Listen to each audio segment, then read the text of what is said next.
To paraphrase Destiny's Child, can you pay your bills? Can you pay your fraud bills? Can you pay your felony bills? If you did, then maybe Tish James would chill. But I don't think you can, because Trump is clearly not that man. His New York civil fraud loss is proving to be a blow to his much smaller than he wants to admit wallet, owing about $500 million for fraudulently inflating his assets. Now, 1 week before bond is due, Trump is admitting he don't have the cash. In a new filing, Trump's lawyers are claiming despite Trump's diligent efforts, securing a bond in the full amount is, quote, a practical impossibility, saying they unsuccessfully approached 30 surety companies throughout 4 separate brokers, and that bond companies would not accept hard assets such as real estate as collateral, only cash for cash or cash equivalents, which Trump's team says could require cash reserves nearing $1 billion. Which, if we took Trump's word for it, shouldn't be a problem. I mean, he famously bragged about his net worth during his deposition in this case. I don't need the money. You probably see the cash. We have a lot of cash. I believe the brand is worth more than all of the properties put together. If I wanted to show you a good statement, I would have added maybe $10 billion or something for the brand. We have a lot of cash. I believe we have substantially in excess of 400 million cash. The problem is they're asking for dollars, not rubles. Now, the Republican candidate finds himself in a significant financial crunch. The New York Times says Trump is, quote, scrambling to raise cash, calling the financial disparity between the two candidates the, quote, most pressing issue facing the Trump campaign. Trump's myriad of legal fees and losses already is costing him about $600 million. The fraud loss, including interest, the bulk of that bill. If Trump is unable to come up with the money, Attorney General James has said she will seek further action and seize his assets. Joining me now to discuss is Glennkersner, former federal prosecutor and host of the podcast Justice Matters. Glenn, thanks so much for joining me this evening. Look, we can all laugh about the fact that Donald Trump is broke. We can laugh about the fact that his assets aren't as big as he says that they were. We can laugh about the fact that he has defrauded multiple people and now he's finally paying the piper. But here's my immediate concern. Is there any precedent for someone owing this much money in so many different places still being allowed to walk free? I guess there's a part of me that wonders how he can owe so much money for so many heinous crimes and he's still not serving any jail time. Am I crazy for thinking that, or is this just a normal process when you owe over $600 million?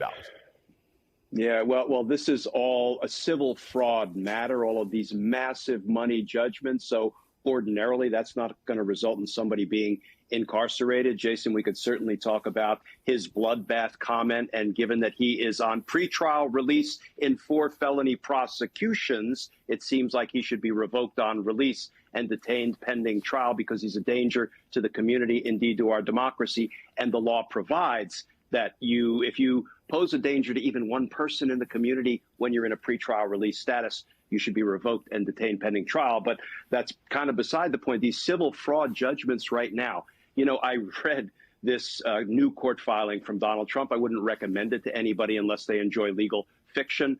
But, it's remarkable that even on page 2, he won't give up the con. He continues to lie. He actually says that, yes, I understand that the court valued Mar-a-Lago at $18 million to $27.6 million. But he said, but it is in fact worth 50 to 100 times that amount. Now, this is a guy who was just found liable for massive civil fraud in this case in which he makes that assertion. This is also a guy whose organization that bears his name, the Trump Organization, was convicted of 17 felony counts for being involved in a 15-year-long scheme to defraud in the first degree. And yet he continues to offer these same lies, which I guess is equal parts astonishing and fully expected.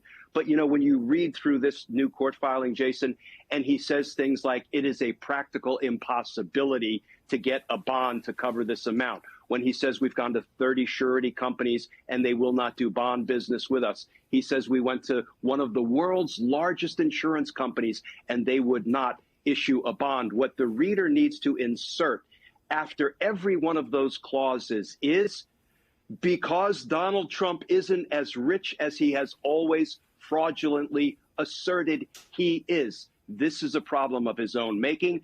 And New York Attorney General Letitia James is just waiting in the wings another 10 days. And then I predict she's going to begin seizing his assets to satisfy this money judgment that she won on behalf of the people of New York.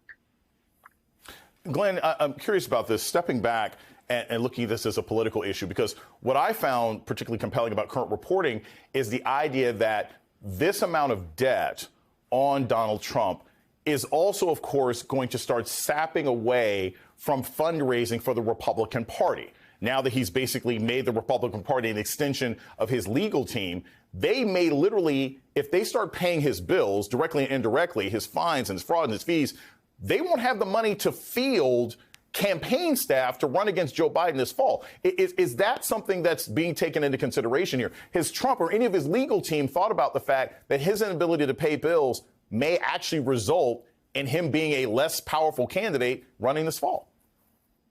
That's a great point. You know, this is probably in part why he commandeered the RNC, so they can pay his legal bills, his fines, his disgorgement. And that's going to hurt the Republican Party, Republican candidates. Donald Trump doesn't care if he hurts Democrats, Republicans, independents, or people with no political affiliation. What Trump cares about is Donald Trump. But, you know, he is probably going to drain the RNC dry, and that will inure to the detriment of other Republicans running for office.